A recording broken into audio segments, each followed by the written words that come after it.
It shouldn't be fair. It's a trial ground. It's a testing ground. It's built to make us harder. It's built to make us as strong as we can, to test us, to drive us. So mentality is the only thing that gets us through life. Mentality is the only thing that gets us through life. I was an underdog. We are all underdogs in life. Even the baddest person in the world should think that way. So you should always have, I've never arrived mentality. And the can't hurt me mentality and estrus. And let's put them in this and see what comes out of it. So to do that, friction. You don't wake up in the morning time and go to the coffee maker. Matter of fact, sometimes you don't even sleep. That's why when I train a fighter or I train someone, I'm like, you have no fucking idea how great you really are. Because you are using such minimal of what you have. Through my journey, I figured out the one piece I was missing. I thought it was cars. I thought it was women. I thought it was money. I thought it was everything. The one piece I was missing was me having the courage to face myself. And once you do that on a daily basis, it's not about the running. People are going to be, you have to about working out. Where I got my work ethic from was the hours I had to spend learning this.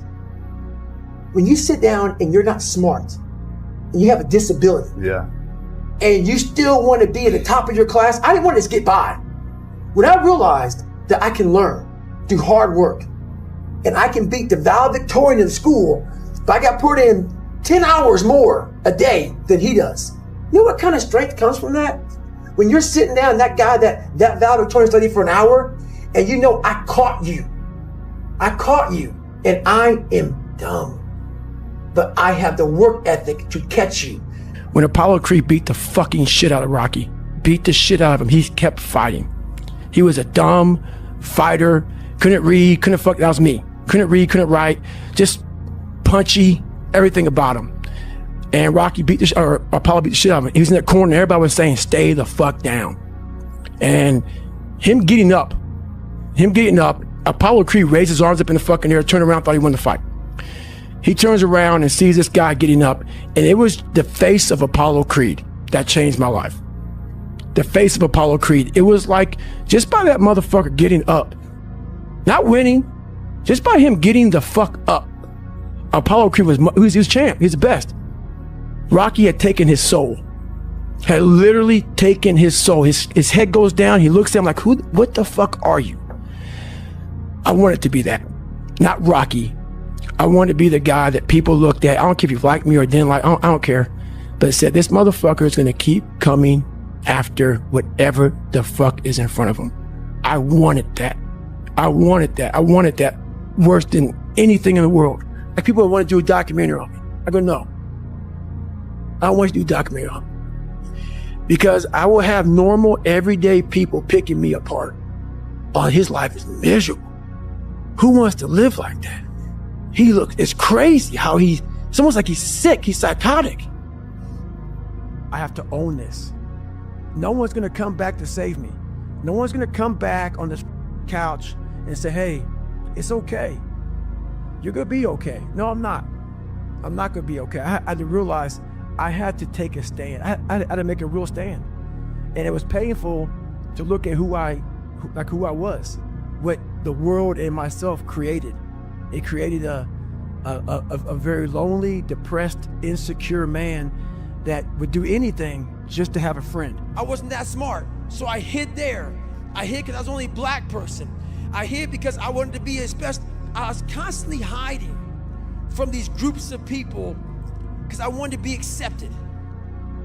And the more I hid, the more David Goggins became nothing. There was no David Goggins. I was you when I was around you. I was Mary around Mary. I was John around John. There was no David Goggins. This is when I realized I was alone on this earth. Yeah. I have God alone on this earth, and I have to fix everything. So what changed my whole mindset, really? I was thinking, like, why the hell did God put me here? What am I doing here? If you have that mentality, you could be nothing. You have to believe that you are here for a reason. That there's some reason. Me getting beat up, me getting tortured, me being bullied, me being born with no foundation, me having to figure all this shit out on my own, figuring out this indestructible mental toolbox, had to be for a reason. And my reason, I believe now, I know for a fact, was to unlock the code to human potential.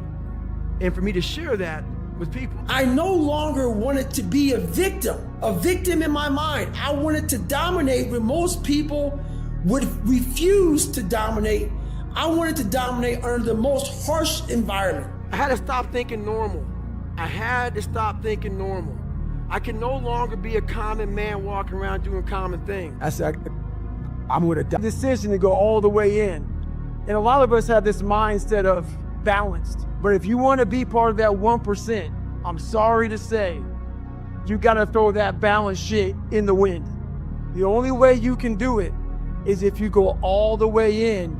So the thing about it is, the unbalanced mind allows you to do everything at a level that most can't even fathom. They look at you, they see you grinding and grinding and grinding and grinding. And while they are at this mediocre level, you slowly rise and rise and rise. I became very unbalanced for a long time. For me to get to where I wanted to go, where I had to go, there could be no balance. There could be no, well, 8 hours a day, I do this. Power in failure, the power in insecurity, the power in self-doubt. Because I looked at everybody, it may not be true, but that's how I looked at everybody as being way above me. I thought to myself, if I can be at the lowest part in the world, in the sewer, and be able to overcome all this shit, I started using that as power. And I slowly started passing the guys from Harvard, the guys from MIT, the guys who were from great families and shit. I'm like, oh my God, I'm catching up. I had nothing. So I started flipping it and using it as power. A lot of us run away from our fears. Sure. And we box ourselves in to a lifestyle of this is all we can do. Because I'm afraid of everything outside this box. Yeah. So I'm comfortable inside this box. I was afraid of the work because I wasn't gifted with brains. I wasn't gifted with God-given talent as far as like athleticism. So I did. I had somewhere to go. I had somewhere to go and I got there. And buddy, when mother tell you, you can take a break now? Hey, you're up? As long as my knees are halfway worked, I got to run. You telling me, man, maybe a chance I can't run no more? Give me an excuse to not do shit, but as long as I have no excuse, I gotta do it. On the other end of suffering is a life that many people don't know even exists. It's a beautiful world, because like the 40% rule, we all live in this world where our brains are keeping us in this box. Outside that box, on the other edge of suffering, which is on the other edge of that 40%, is a world that's endless of opportunity. But we are afraid to go outside that box because in that box it's comfortable. That's where all of our nice stuff, that's where the nice 4-lane highway's at. I know where the restrooms are at. I know where the gas stations are at. Outside that box, man, God gives you a shovel and says, man, start digging. That's not fun. But when you dig your own path to all kind of stuff that's unknown. And that's why I started realizing, man, like on the other end of this is some beautiful stuff. So I got outside my box and realized, man, 300 pounds, now look at me, I'm 185 pounds, and I was over there until I climbed the wall. Once you break these barriers that you have made for yourself, like the mind is the most powerful thing in the world. It is so amazing that I used to be a 300-pound guy and I thought that was it. Could barely read, could do anything, and now what was inside that person was this guy that's in front of you today. That's how scary the mind is. And that's what I started realizing through this journey, is that once I got a taste of, wow, man, I haven't even begun to crack what the mind is capable of. And when I started realizing is on the other end of suffering, that's the real growth of life, because you realize how the mind processes shit. And I talk about another thing called theory and practice. A lot of people are theorists. These smart guys that read these books and shit, man, and they sit down, they tell you what the mind is supposed to do. And a lot of us listen to that shit. It becomes like, this is it, man. This old man who has been studying the mind forever, this is the cap that we have. By being a practitioner, I went out and realized a lot of these guys, greatness from nothing. It takes every bit of who you are if you choose that route. If you don't, Merry Christmas. Merry Christmas. Do what you got to do. There was no talent. Let's do what you got to do. There was no talent. It was just try again, try again, try again. And the things that every human being can work on their own. You don't need talent. You need discipline. But the biggest key to success in anything you do is you got to have an unlimited supply of fucking fuck you. This drive and passion. And it may come from nothing. Like for me, there was no... You get better by coming out here and getting the fuck after it every daggone day. Stay hard on day. Stay hard. Call it maximizing minimal potential. I was minimal potential. I was born with nothing, but I realized that most people are lazy.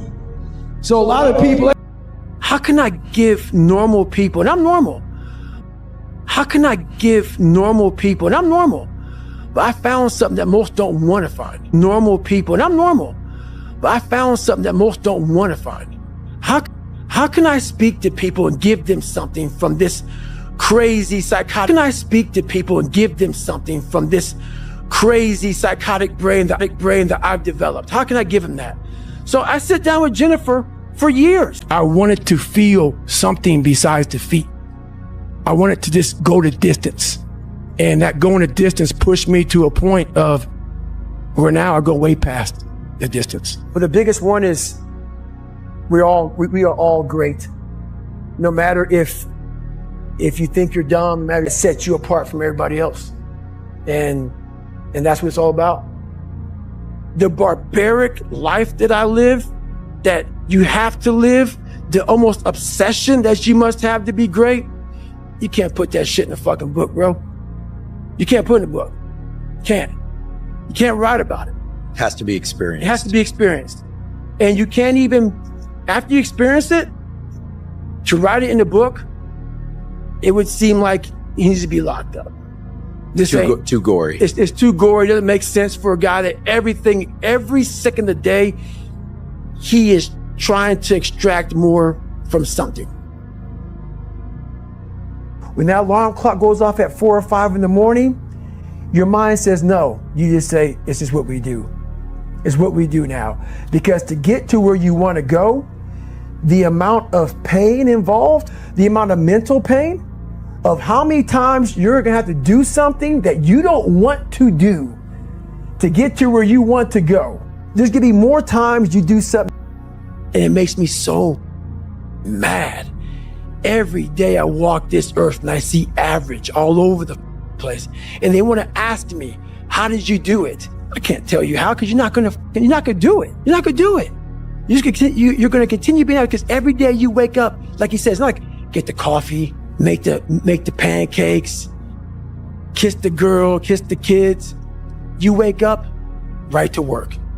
Immediately your mind is in action. No one wants to do that. No one. And I don't blame them. But don't be mad when you're laying there in your bed and you're in the hospital and you're 70, 80, 90 years old and you're thinking, man, I feel like I didn't do something. Because you did. You didn't do it. You may have lived a great life, man, but you're always gonna feel empty inside. There's so much in you that God or wherever the hell you believe in you that you have not unlocked. God, I feel like I'm missing something. Yeah, because it's about 75% of you is still in there. Tonight, still chained up because you just didn't want to find your willpower. Didn't want to find your soul, your will, your heart, your determination, your guts, your courage. And what that looks like, it looks scary. Scary to wake up every day and say, I'm stupid, but I want to figure out a way to be smarter. Versus saying, man, I just can't do that. So you limit this box. So your box becomes so small of things you can do.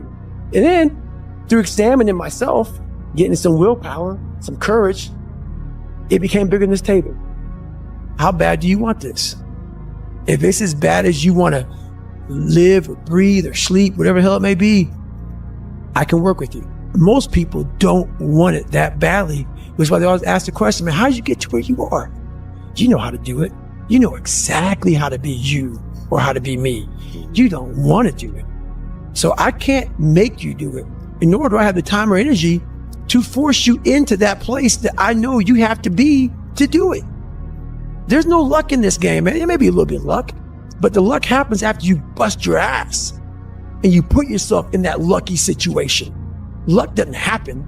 You put yourself in that situation where luck might happen. And that's what people don't know. But to get there, luck ain't gonna happen. You have to put yourself in that situation, man. It takes a lot of work. Well, it's that time of year again. We start to feel real happy. Why? Because we're not going to work. In that good time of year, we start to feel real good about ourselves.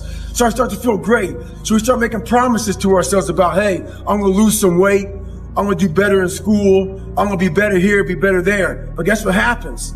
The real Merry Christmas happens when all of that noise is gone. It's quiet. There's some stat out there about January 1. All that kindling that you started, all that motivation usually burn out by about 10 to 12 days later. So let's see how far you can take that shit. And it's you against you.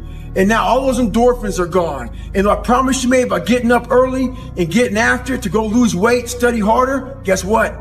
It's a lot harder now. That repetition becomes a lot harder now. I want a workout program. I no longer give them anymore because you can waste my fucking time. Because I know most people out there, once that one alarm clock goes off at the wrong time of the day, I'm not going to the gym. So a lot of us can't do things on our own. So find somebody in your life. So when you throw that towel in, they throw that motherfucker back at you and say you're not done yet. Stay true to yourself. Stay hard. We do that everything in life. When New Year's coming up, guess what? Don't have a fucking quitting mind. Repetition every day. Stay hard. You start to create a whole bunch of people that aren't even yourself. You never figure out who you are. You never live up to your dreams, your ambition. You live up to what whoever is around you that you like so much, that you want to emulate and be like so much. You live their dreams. You lose your power. That was the biggest thing. I had to stop caring what people thought about me. I realized that everybody's f***ed up. That's the one thing I realized. I walked around and I put these people on a pedestal. Everybody was better than me. So I can't tell you anything about me because you're going to judge me and I'm going to feel even worse than what I am.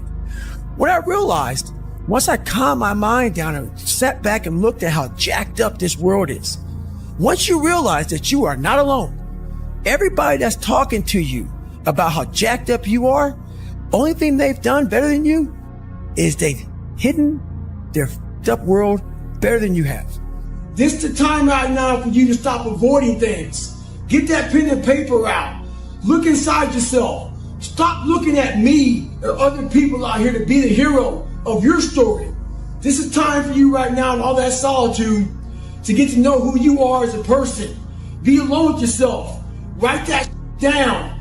Start to face these different things in life. Knowing one thing in life, we are all very fragile in this world. We have to know that when we die with some meaning and some purpose in this world. Stay hard. But we all have these abilities, not just to run and do pull-ups, but these abilities that once we go back into our dark holes that a lot of us have. A lot of us come from, insecurities, a lot of issues, but we don't want to visit that place. Place is scary. Place is something that we want to forget about.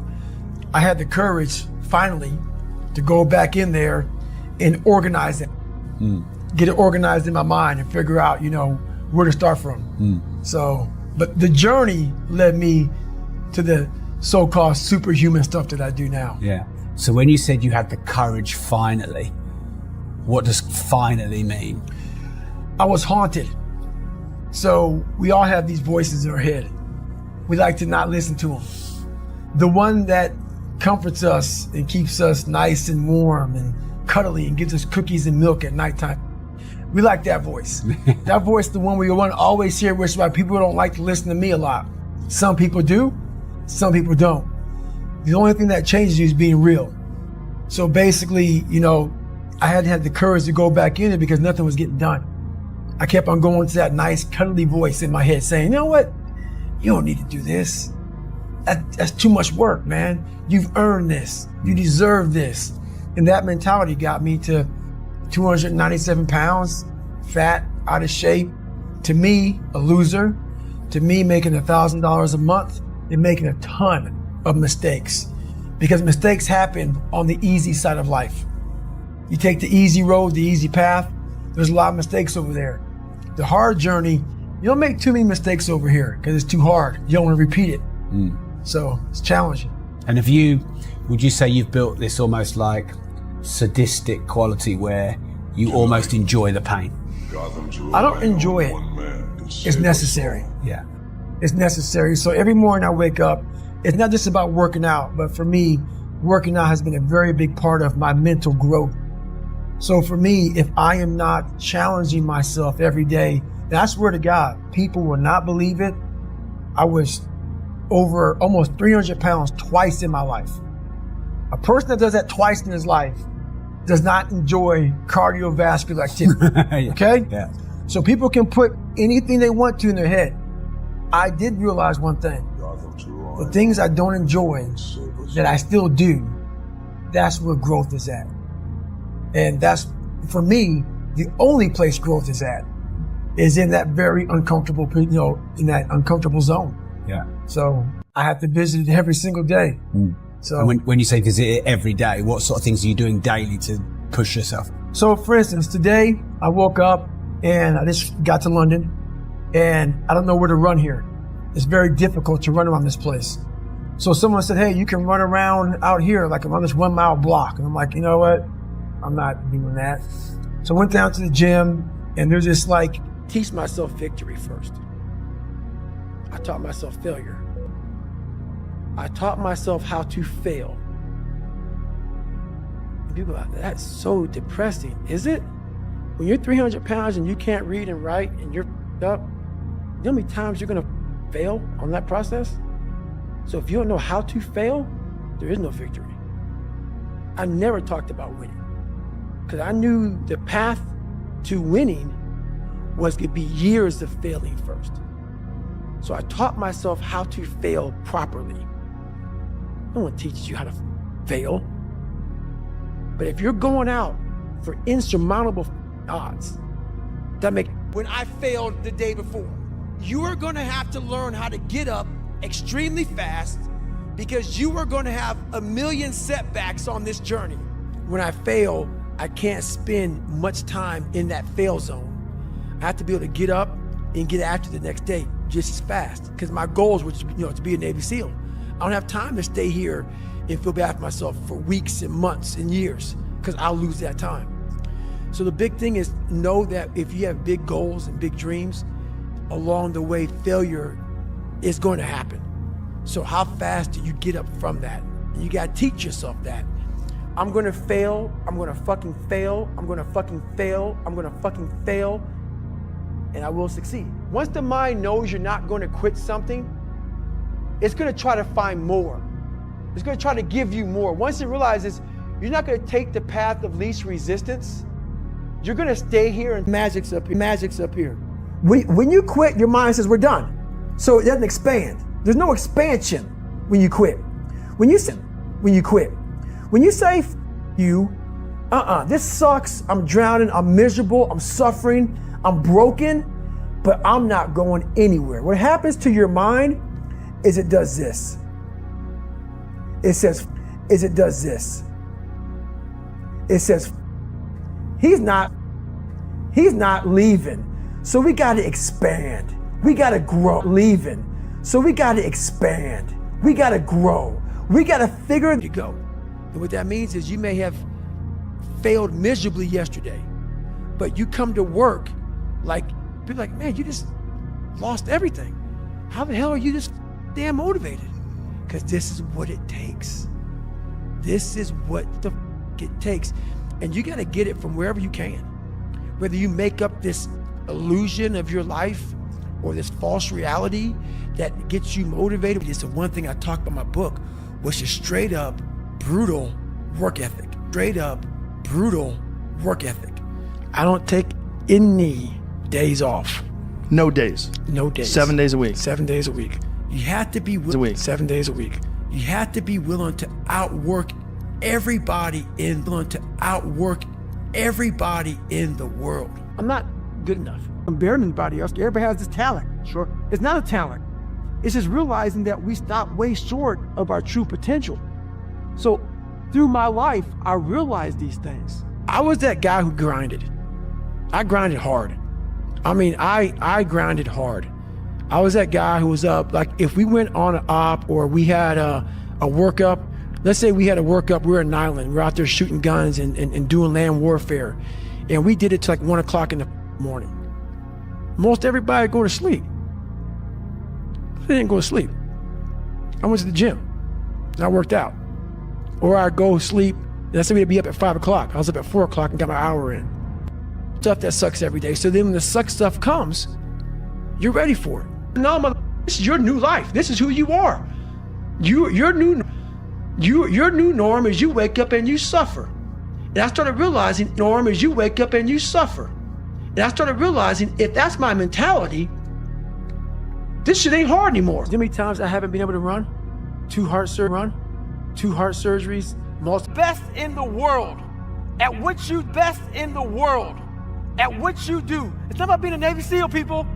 The best at what you do, you have to be unbalanced to find every bit of energy and strength that you have to pull it off. Every bit of energy and strength that you have to pull it off.